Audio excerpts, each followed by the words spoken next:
আসসালামু আলাইকুম। আজকে দেখাবো মাত্র ৳১০০ রেসিপি। এটা হচ্ছে পৃথিবীর সবথেকে ছোট চিংড়ি মাছ। এটা সমুদ্র থেকে পাওয়া যায় এবং আজকে দেখাবো এটা কিভাবে আপনারা এটা দিয়ে একটা মজাদার পেঁয়াজু তৈরি করবেন। এটা খুবই মজা হয়। তো এটা একদম পরিষ্কার ছিল যখন কিনেছি তেমন কোনো ময়লা ছিল না। তাও অল্প কিছুটা ময়লা ছিল আমি ওটা ভালো করে বেছে নিয়ে ফেলে দিয়ে তারপরে ভালো করে ধুয়ে নিয়েছি মাছটা। এরপরে চেপে মাছের পানি ঝরিয়ে নিয়েছি।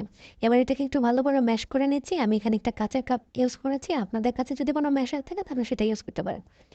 তারপরে এখানে অনেকগুলো পেঁয়াজ, কাঁচামরিচ, ধনেপাতা এবং হচ্ছে ১ টেবিল চামচ আদা এবং ১.৫ টেবিল চামচ রসুন নিয়েছে। অনেকের চিংড়ি থেকে একটু অ্যালার্জি থাকে, তাই তারা আদা, রসুন চাইলে বেশি করে ইউজ করতে পারেন।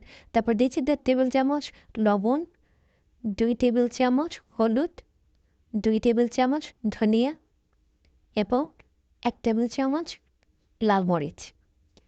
তারপর ১ টেবিল চামচ জিরা।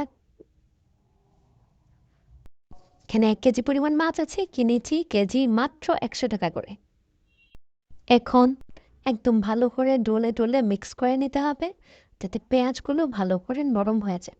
এরপর দিয়ে দিচ্ছি একটা আস্ত ডিম। এটার কনসিস্টেন্সি দেখতেই পাচ্ছেন, একটু মাখো থাকবে, বেশি পাতলা হবে না। তারপর একদম গরম একটা কড়াইতে আমি দিয়ে দিয়েছি সরিষার তেল। এবার এটাকে পেঁয়াজুর মতো করে শেপ দিয়ে তেলের মধ্যে ছেড়ে দিচ্ছি, একদম গরম তেলে ছেড়ে দিয়েছি।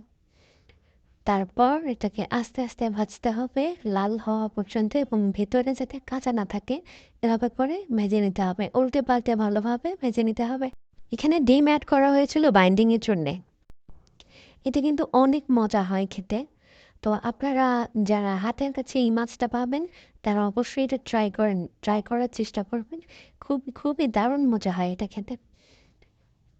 এবং মাছটা যদি একটু পরিষ্কার থাকে, ময়লা কম থাকে এরকম দেখে যদি কিনেন তাহলে আপনাদের কষ্টটাও কম হবে। রেসিপিটা ভালো লাগলে অবশ্যই আমার চ্যানেল সাবস্ক্রাইব এবং ফলো করবেন এবং লাইক শেয়ার করে আমার পাশে থাকবেন।